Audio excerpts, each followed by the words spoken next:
오늘은 사순절 첫 번째 주일입니다. 교회 전통에 따르면 사순절 이 기간 동안은 음주, 가물을 절제하고 기도와 구제에 힘쓰고 회개하는 절기로 우리는 지켜왔습니다. 그래서 이 기간 동안은 기쁨보다는 절제라고 하는 주제가 강조되어 왔습니다. 말로만 기도하고 말로만 절제하고 말로만 회개하는 그런 기간이 아니라 세례받을 사람들 같은 경우에는 교육받고 준비하는 기간으로 지내고, 이미 세례받은 사람들은 금식하고 기도에 힘쓰고, 그리고 젊은이들 같은 경우에는 특별히 결혼식도 이 기간을 피했습니다. 지금도 사순절 기간에는 결혼식이 있어도 목회자들이 주례를 하지 않습니다. 그것은 결혼의 기쁨보다는 십자가의 순환을 묵상해야 하는 신앙의 절기가 바로 이 사순절이기 때문입니다. 사순절은 예수님의 생애를 통해서 십자가의 길을 묵상하고 부활을 소망하는 기간입니다.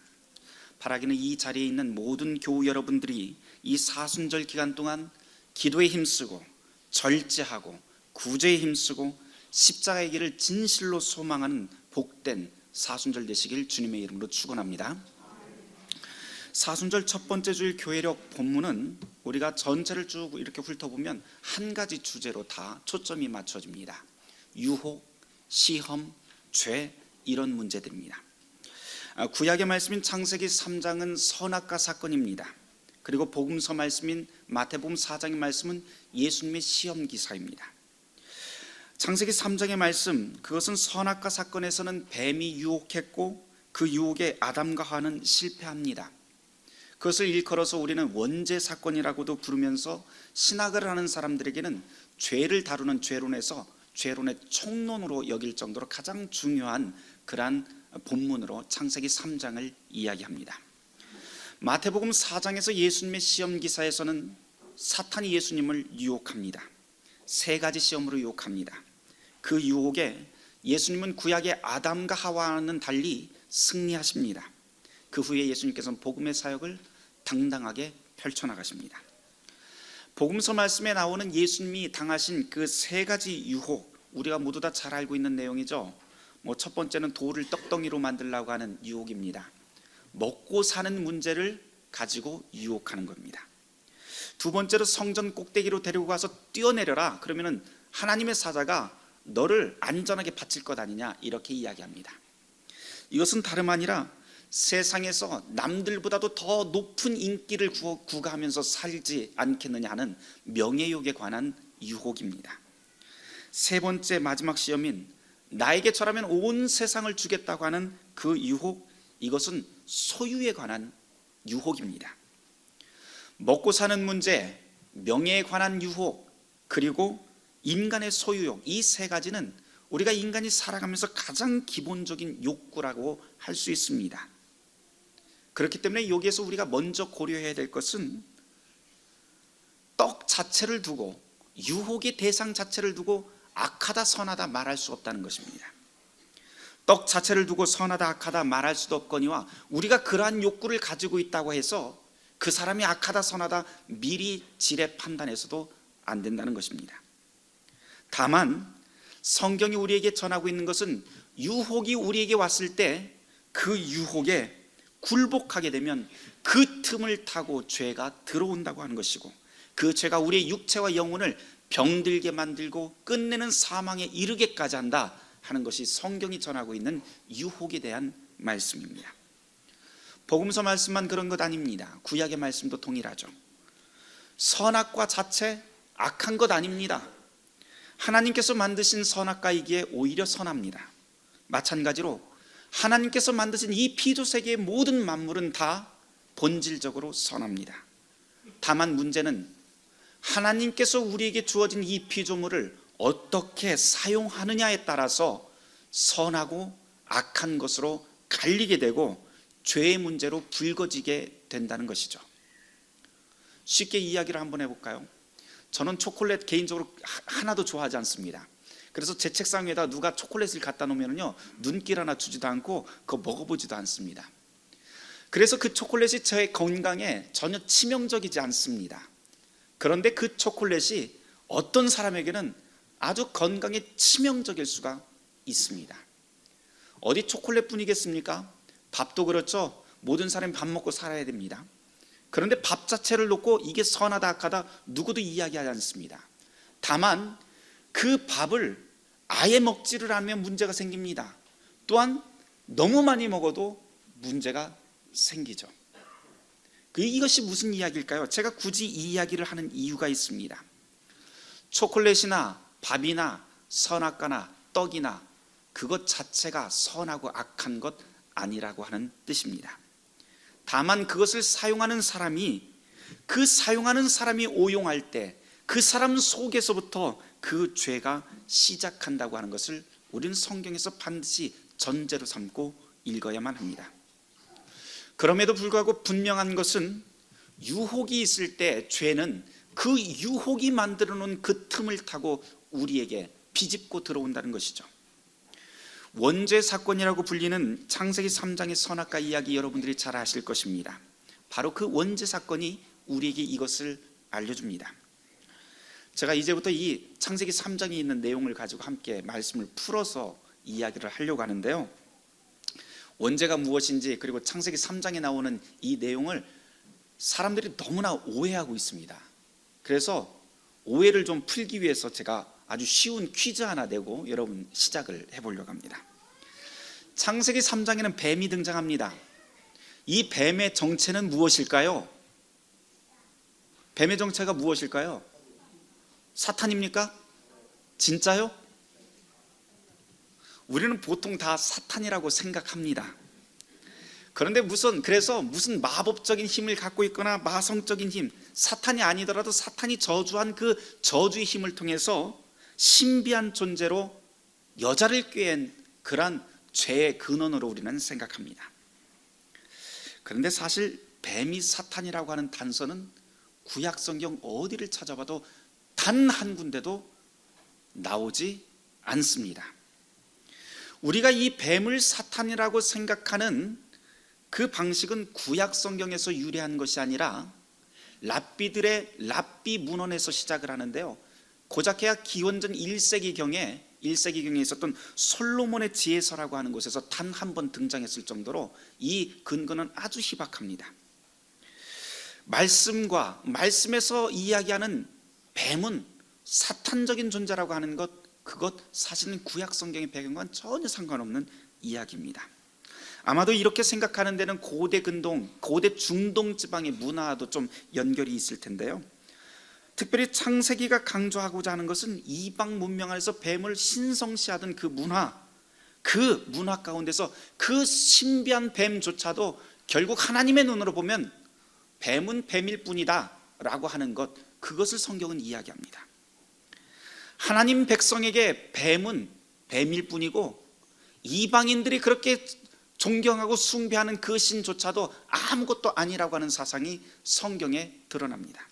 이게 바로 지금 창세기 3장에서 이야기하는 뱀의 정체입니다. 그래서 뱀은 뱀이고 하나님은 하나님이다 하는 것을 말합니다.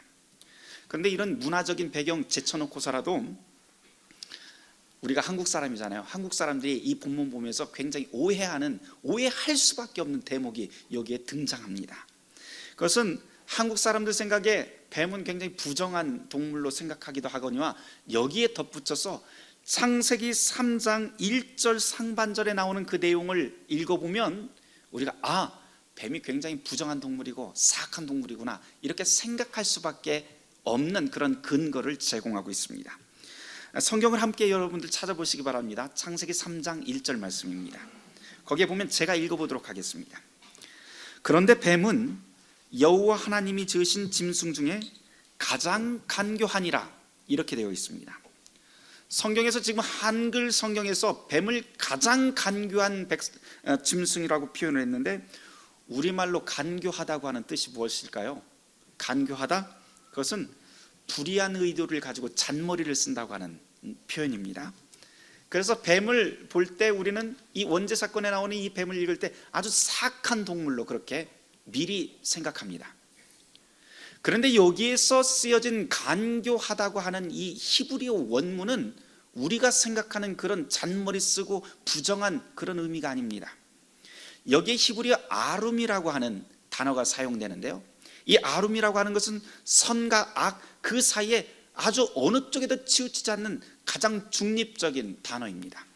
그래서 이것을 부정적인 의미를 싹 빼놓고 제대로 한번 해석을 해보면 이런 뜻이 됩니다.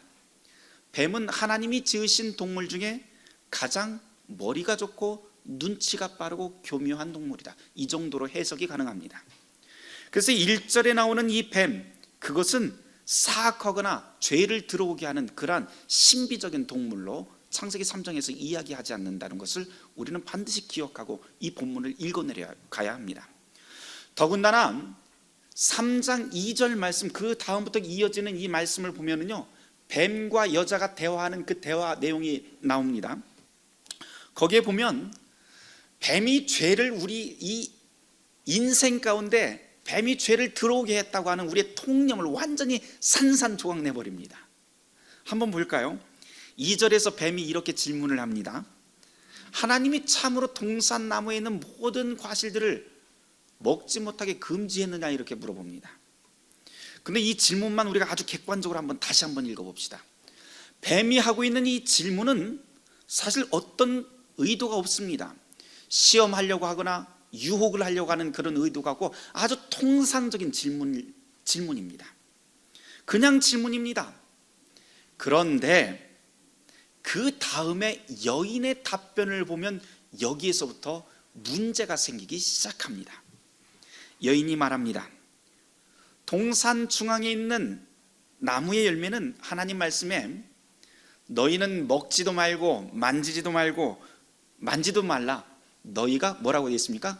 죽을까 하노라, 이렇게 여인이 대답합니다. 하나님 말씀에 너희는 먹지도 말고 만지지도 말라, 너희가 죽을까 하노라, 이렇게 여인이 답변을 했는데요, 진짜 하나님이 이렇게 말씀하셨을까요? 창세기 2장 17절 말씀 여러분들이 한번 찾아보시기 바랍니다. 창세기 2장 17절 말씀 같이 한번 읽어보도록 하죠. 큰 소리로 읽어보겠습니다. 선악을 알게 하는 나무의 열매는 먹지 말라, 내가 먹는 날에는 반드시 죽으리라 하시니라.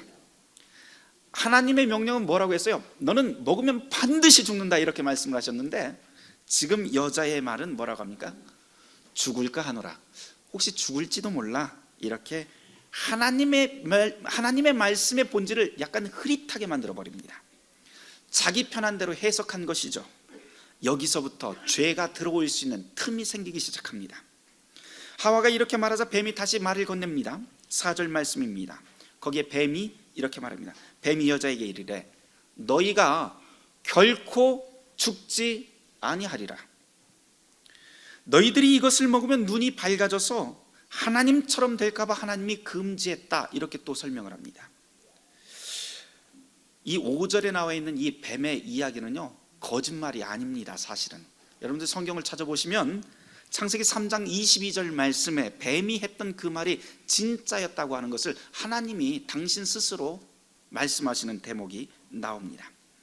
다만 뱀이 가진 진짜 문제를 한번 찾아보라고 하면 4절에서 지금 뱀이 하고 있는 말인데요, 뱀이 너희가 결코 죽지 아니하리라 라고 하는 이 문장이 문제가 좀 있습니다. 그런데 이 문장도 역시 앞전에 이야기한 것처럼 이것도 한글 성경으로 번역이 되면서 오역입니다. 히브리 어법에 따라서 다시 제대로 해석을 해보면 이렇습니다. 너희는 죽음에 그리 임박하지 않았다 라고 하는 표현입니다. 이 말을 더 쉽게 말하면 그거 너 먹으면 죽기는 죽을 텐데 그냥 곧장 죽지는 않아, 이런 말입니다. 그러면서 죽음이 그렇게 너희가 걱정할 만큼 위협적인 것도 아니고 지금 당장 임박한 것도 아니니 죽을 때 죽더라도 한번 먹어봄직하지 않느냐, 이런 말이 됩니다. 그거 먹어볼 만해. 너 죽기 전에 하나님처럼 돼서 하나님처럼 눈이 밝아져서 하나님처럼 되는 것 얼마나 좋겠니, 이 말이 됩니다. 여기까지 보면 여인의 문제와 뱀의 문제가 동일합니다. 무엇이 문제인고 하니 여인이 선악과를 먹으면 반드시 죽을 것이라고 했던 그 하나님의 말씀을 왜곡해서 하나님의 말씀을 자기 편한 대로 해석합니다. 죽을지도 몰라, 이렇게 완곡하게 해석합니다. 뱀도 역시 마찬가지죠. 야, 죽음이 그리 임박한 것 아니야, 이렇게 말합니다. 이 두 사람의 동일한 것은 둘 다 하나님의 말씀하신 그 말씀의 본질을 왜곡하는 데 있다는 것입니다. 하나님 말씀의 본질을 왜곡하고 흐릿하게 하는 그곳에서부터 죄의 싹이 트기 시작합니다. 우리는 창세기 3장을 읽으면서 원죄라고 하는 사건을 항상 머릿속에 떠올립니다. 그러면서 우리가 생각하기를 뱀이 유혹해서 선악과를 따먹였기 때문에 원죄가 생겼다, 이렇게 생각을 하죠. 선악과를 먹었기 때문에 원죄가 생겼다고 생각합니다. 그런데 성경 본문을 잘 보면 죄의 본질이라고 하는 것은 선악과를 먹었기 때문에 생긴 것이 아니라, 죄의 본질은 하나님의 말씀을, 하나님 말씀의 그 본질을 왜곡하고 흐릿하게 하는 데에서부터, 자기 편한 대로 왜곡하면서 자기 편한 대로 생각하는 데에서부터 시작하는 것이 죄의 본질이라고 우리에게 가르쳐 줍니다. 바라기는 하나님의 말씀을 들은 여러분들, 그 하나님의 말씀이 바로 나를 위한 하나님의 말씀이라고 진지하게 받아들이시는 여러분들 되시길 주님의 이름으로 축원합니다.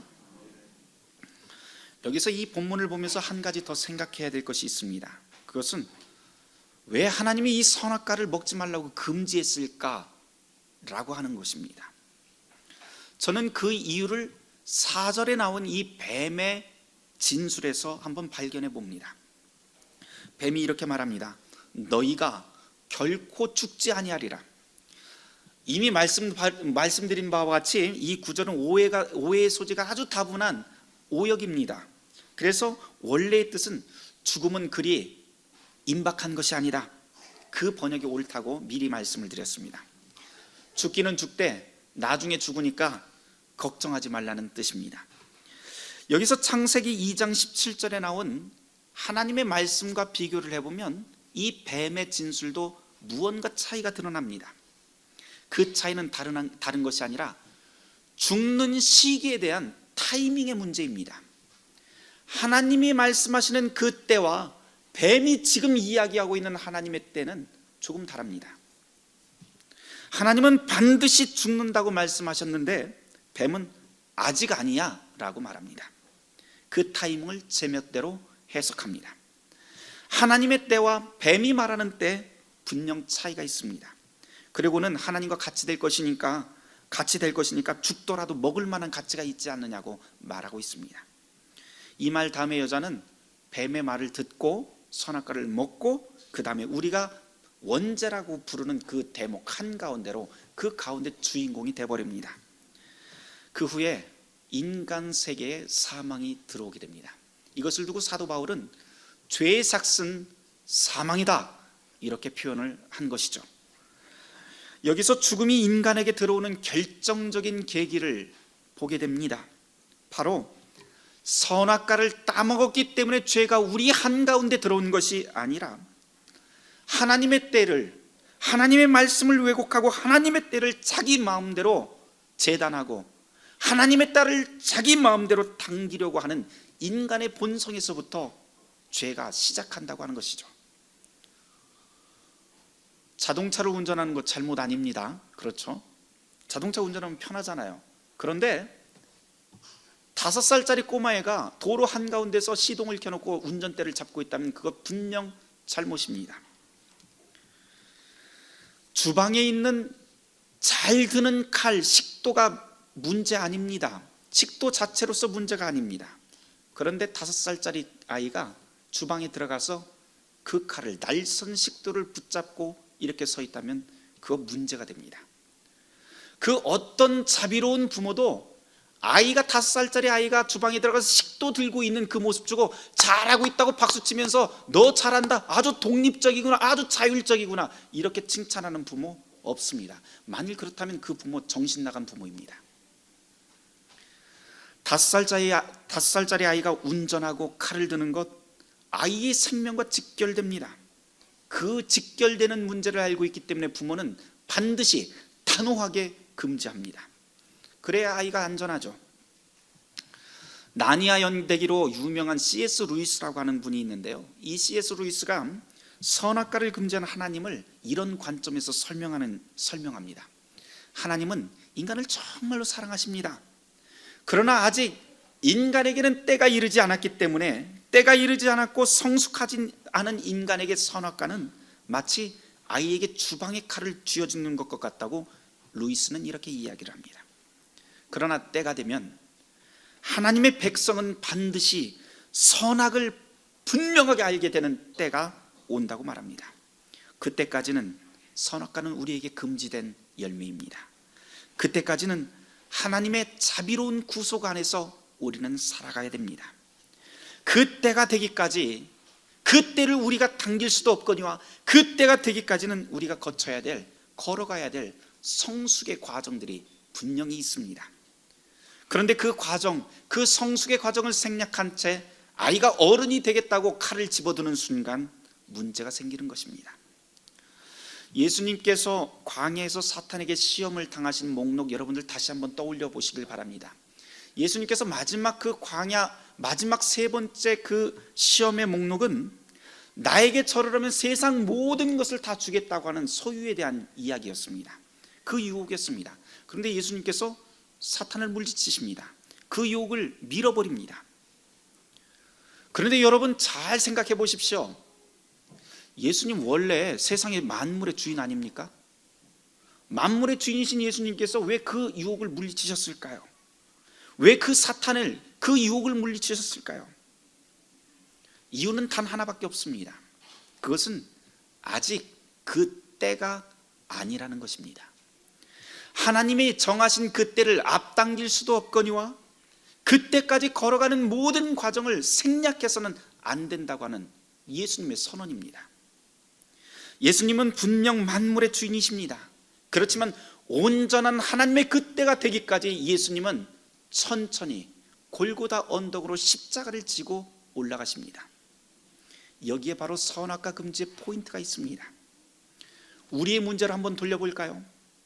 우리 인생을 한번 신앙의 관점으로 돌려봅시다. 그러면 우리의 인생을 정말 진작에 돌아보면 무언가 하나님께서 나를 통해서 이루셨던 그 때가 있음을 우리는 고백하게 됩니다. 그 과정이 있었다는 것을 우리는 고백하게 됩니다.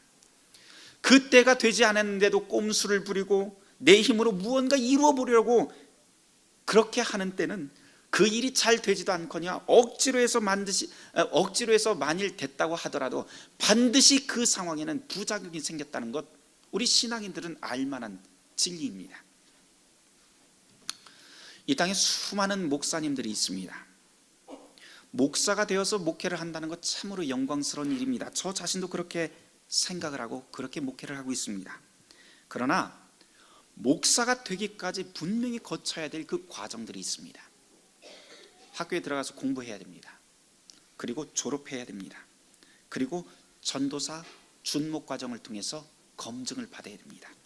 목사고시에 합격해야 됩니다. 제 경우를 돌아보면 공부할 때, 전도사 준목 사역할 때 어떤 때는 정말 감당할 힘이 없어서 이거 빨리 때려치고 나가야겠다, 그런 생각 한두 번 이상 해본 경험이 있습니다. 그런데 돌아보면 그런 과정이 반드시 필요했구나 하는 것을 다시 생각하게 됩니다. 만일 목사가 되고 싶다고 해서 이런 과정 거치지 않고 꼼수로 목사된 사람들 반드시 문제가 생기는 것 보게 됩니다.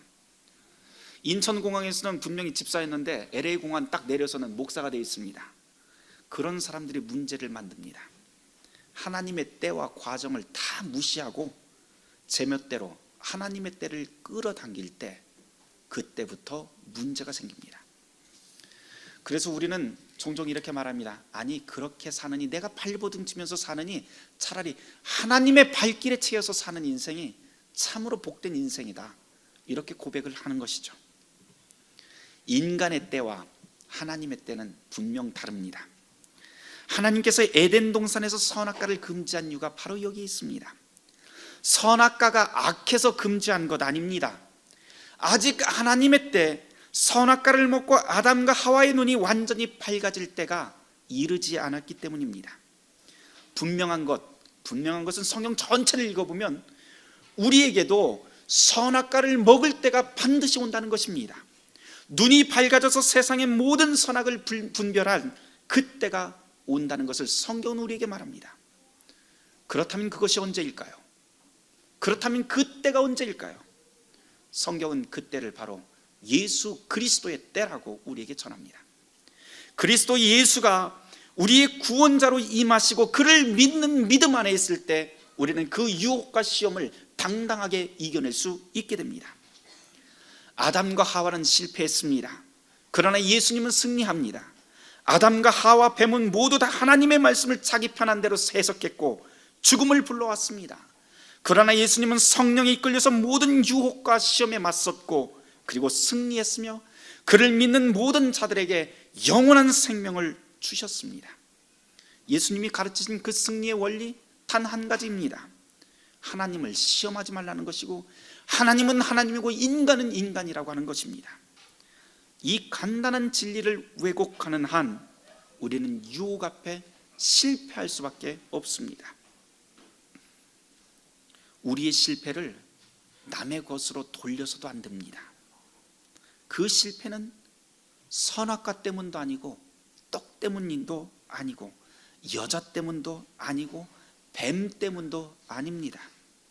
바로 하나님의 말씀을 내 편한 대로 왜곡하고 남을 판단하는 잣대로 사용하면서 하나님의 때를 기다리지 않고 있는 바로 내 자신의 실패가 원인입니다. 그러나 사랑하는 성도 여러분, 하나님은 우리에게 분명히 승리의 길을 보여주셨습니다. 바로 승리하신 예수 그리스도입니다.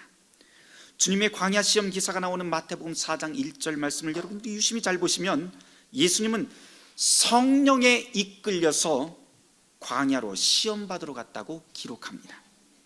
성령에 이끌려서 성령 안에서 하나님의 말씀으로 무장한 예수님께서 승리하셨습니다. 성령 안에 계신 예수님이 승리하셨다면 성령 안에서 예수를 믿는 모든 자들도 필연코 승리합니다. 사랑하는 성도 여러분, 성령 안에서 그리스도 예수의 말씀을 믿고 실천하며 십자가의 길을 묵묵히 걸어갈 때 하나님께서 약속하신 새하늘과 새 땅이 저와 여러분들에게 반드시 주어질 것입니다. 모든 지각에 뛰어난 하나님의 평강이 그리스도 예수 안에서 너희의 마음과 생각을 지키시리라. 아멘. 함께 기도하겠습니다. 주님, 우리에게 유혹이 닥칠 때 믿음 안에서 주님의 말씀을 새기고 실천하며 살게 하옵소서. 아직은 아니더라도 하나님의 때가 반드시 도래함을 믿고 십자가의 길을 걸어가게 하옵소서. 그 끝자락에서 하나님의 승리를 목도하게 하옵소서. 예수 그리스도의 이름으로 기도했습니다.